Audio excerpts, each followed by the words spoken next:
வளர்த்து ஒரு சொல்லுல நம்ம பயன்படுத்துற வார்த்தையோட முறையை தான் நம்ம வளர்க்கணும். ஆமா, வழக்கு 2 வகைப்படும். இயல்பு வழக்கு, தகுதி வழக்கு. அந்த இயல்பு வழக்கு 3 வகைப்படும். என்னன்னு பார்க்கலாமா?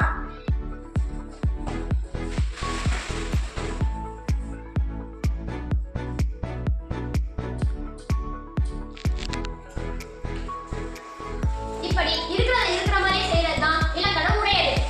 எல்லாரும் கிளாஸுக்குள்ள என்ன பண்ணிட்டு இருக்கீங்க? ட்ரெயின் போக போறீங்க. தயவுசெய்து அங்க என்ன நடக்குது பொறுமையா இருக்காச்சு, நான் அப்புறமே சொல்றேன்.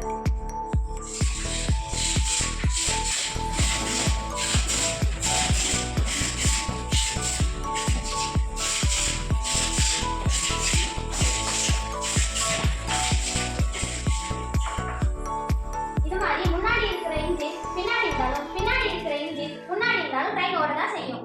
ஓ அப்படியா? இதே மாதிரி இலக்கண போலியும் முன்னாடி இருக்கிற சொல்ல பின்னாடி வச்சாலும், பின்னாடி இருக்கிற சொல்ல முன்னாடி வச்சாலும் பொருள் ஒன்றுதான்.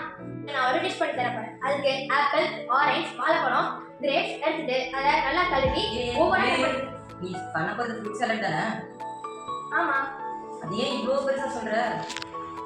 இப்படிதான் ஃப்ரெண்ட்ஸ், விரிவா இருக்கிற ஒண்ண சுருக்கி சொல்றத மாறவும் சொல்லுவாங்க. எடுத்துக்காட்டுக்கு திருச்சிராப்பள்ளி திருச்சியும், கோயம்புத்தூரை கோவையும், தஞ்சாவூரை தஞ்சையும் சொல்லுவாங்க.